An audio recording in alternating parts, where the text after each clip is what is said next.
नमस्कार साथियों।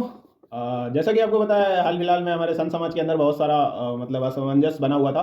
तो अभी उस बीच में एक और कड़ी जुड़ गई है। कड़ी क्या है? मतलब अभी कल के किसी इंटरव्यू में रामदेव जी ने कुछ ऐसी बातें कह दी अनिरुद्धाचार्य के लिए कि जो कि शायद नहीं कहना चाहिए था इतने बड़े मंचों पर। क्योंकि अगर आप में कोई आपस में किसी भी चीज़ों को लेकर त्रुटियां हैं तो आपस में समझना ज़्यादा अच्छा है, ना कि इतने बड़े मंच पे बैठकर आप इस तरीके की बातें कहें।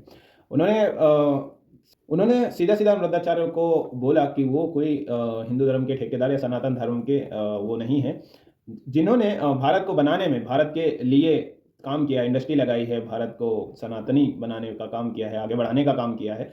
जो कि उनका जो ट्रस्ट है पतंजलि, उसको लेकर उन्होंने कहा कि जिन्होंने भारत को पुनर्स्थापित और आगे बढ़ाने का काम किया है, इंडस्ट्री दिया है, उद्योग दिए हैं, तो ऐसे लोगों को ही संत समझा जाए तो ज़्यादा अच्छा है, या सनातन के जो भी आचार्य हैं वो समझा जाए तो ज़्यादा अच्छा है।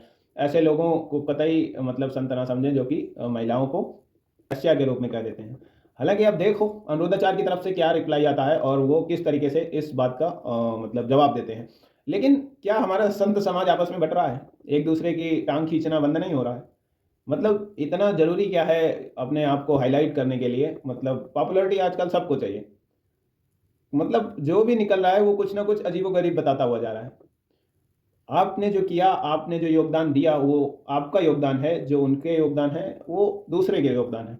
अगर आपने पतंजलि का सीधी सी बात है, पतंजलि को आगे बढ़ाया, पतंजलि ट्रस्ट से आपने देश की सेवा करी, तो वहीं उन्होंने अगर अनिरुद्धाचार्य जी की बात करें तो उन्होंने बहुत सारी गौशालाएं खोली, उन्होंने बहुत सारे वृद्धाश्रम खोले, बहुत सारे लोगों को अपना अपना, सबके पीछे अपना एक मोटिव है, सबका अपना अपना एक मतलब बना हुआ है जरिया।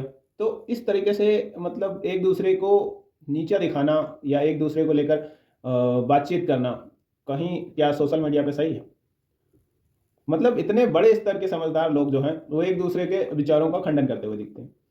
अरे आप अपने बारे में, आप अपनी अपनी चीज़ों के बारे में देश को बताएं, देश को उस बारे में हमारा जो युवा समाज है उसको और ज़्यादा प्रगतिशील बनाएं उनके आदर्शों को लेकर, इंडस्ट्रियल को लेकर, जॉब को लेकर।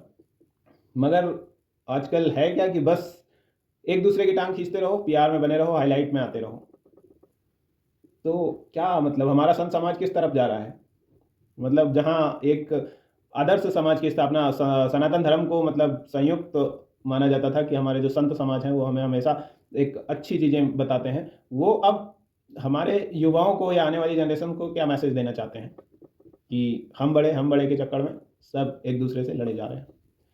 अच्छी बातें हैं।